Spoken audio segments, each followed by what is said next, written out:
咦，陳師範又見到你嘅？咦，你手嗰啲係咩嚟嘅？咁鬼長嘅喂！嗱，呢支咧就係詠春嘅6.5棍。咁咧平時練功咧就坐好個馬啦，跟住咧揸棍尾蹬出去。哇，你支棍震下嘅。練到將啲力咧傳到去棍尖咧，咁就為之一個完整嘅動作。哦，咁學嚟有咩用㗎？練棍咧就可能練功力嘅。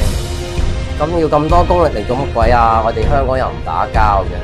練好自己先，所有嘢都唔係話打交，練好自己啦，最基本。哦，咁樣，如果要學咁點算啊？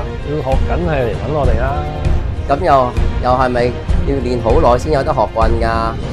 都係嗰句啦，黐手先啦，練好黐手先至再練棍啊、刀啊嗰啲啦。